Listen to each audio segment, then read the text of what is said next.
tremendous pressure on social insurance programs, tax and transfer programs in OECD today. In OECD countries, you have to bear in mind that these programs represent more than 20% of GDP. So there's a massive amount of money that serves insurance purposes and redistribution purposes within these countries. There is a pressure for reforming these transfer programs, these insurance programs, because of increased tax competition, because of increased mobility of capital and labor across countries. That puts some pressure, and of course the governments are willing to reform these programs.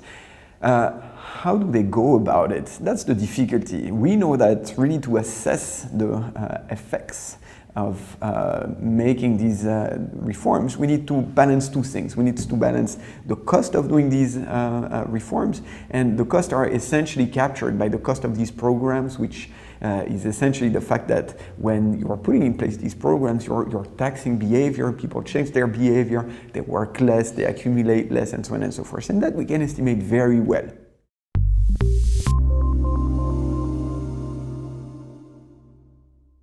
Even though the costs can sometimes appear quite large because people respond to taxes, they work less, they might claim benefits more often, and so on and so forth. Even though these costs are large, the benefits might be extremely large as well. So that means that it's not necessarily clear that because we have this huge cost, we should necessarily reduce the scope of these programs, because these programs have a lot of value.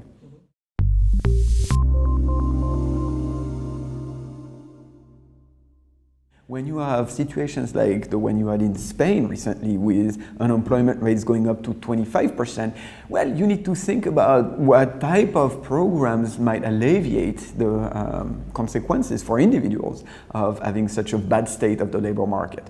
It's important to, therefore, try to think about the optimal design of this unemployment insurance system.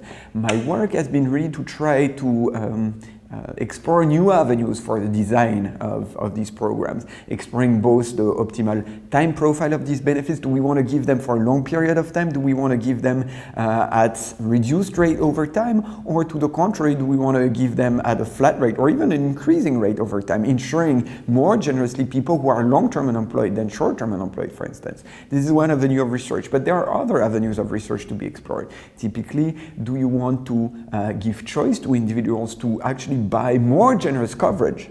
That's something that certain countries do, like in Scandinavia, but that most other European countries don't do. The question is, would we be better off doing this?